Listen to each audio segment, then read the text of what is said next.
जय श्री राधे।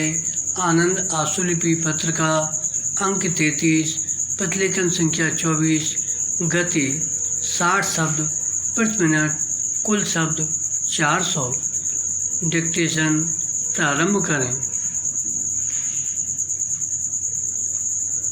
स्पीकर महोदय, आप मुझे कहने की अनुमति देंगे कि हमने विदेशों को जाने वाले प्रतिनिधिमंडल और संयुक्त राष्ट्र में जब जब भी स्त्रियां नियुक्त की तो उन्होंने पूरी योग्यता का परिचय दिया। बराम मैं ऐसे बहुत से उदाहरण दे सकता हूँ जिसमें पुरुषों ने योग्यता का परिचय नहीं दिया। बराम मैं अपने बहुत काफ़ी अनुभव से इस सदन को बता सकता हूँ कि जो महिलाएं हमारे प्रतिनिधि मंडलों या दूसरे काम से विदेशों में गईं, उनमें प्रत्येक ने भारत की साख को बढ़ाया और जहाँ जहाँ भी वे गईं उन्होंने बहुत अच्छा प्रभाव छोड़ा है। बराम प्रिय मित्र, श्री त्यागी ने उस रस्म पर आपत्ति की है जो राष्ट्रपति के आने पर की गई।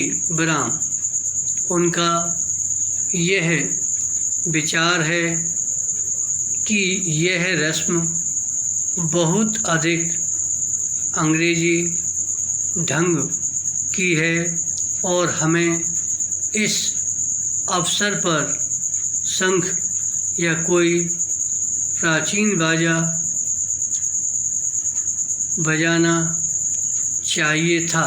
बराम उन्होंने यह बात गंभीरता से कही या नहीं, यह मैं नहीं कहता।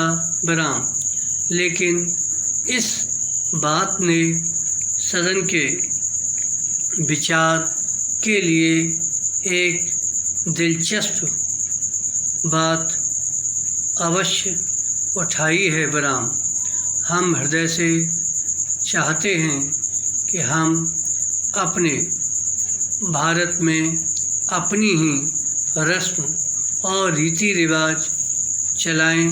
बराम जब हम कोई विदेशी रिवाज या रस्म अपनाते हैं तो इसका कोई मतलब होता है। बराम अपने संविधान और न्याय व्यवस्था दोनों में हमने बहुत करके विदेशों के ही रिवाज का अनुकरण किया है और खासकर ब्रिटिश संसद का। बराम क्या माननीय सदस्य जिन्होंने यह शिकायत की है यह चाहेंगे कि हम अपनी सेनाएं महाभारत के ज़माने के ढंग की रखें और 500 साल पुराने हथियार उपयोग करें। मैं यह बात इसलिए कहता हूँ कि हमारे देश में राष्ट्रभक्ति के नाम पर रूढ़िवादिता का समर्थन करने की आदत है। विराम। हम प्रायः बीते ज़माने की हर बड़ी चीज़ को छोटी छोटी बातों के साथ मिला देने की गलती करते हैं। विराम।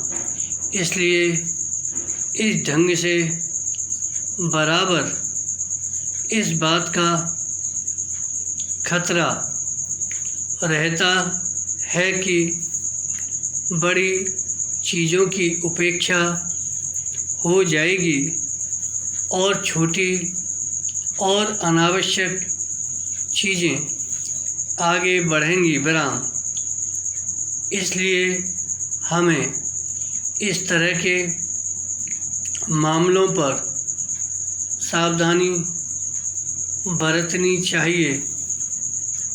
छोटी छोटी बातों में उलझकर हिंदुस्तान ने भूतकाल में बहुत सी कठिनाइयाँ उठाई हैं। विराम। भारत इसलिए गुलाम हुआ कि वह सारी दुनिया के साथ कदम से कदम मिलाकर नहीं चल सका। विराम। और अगर हम उस बात को आज फिर भुला देते हैं तो हम फिर से पिछड़ सकते हैं। विराम। धन्यवाद।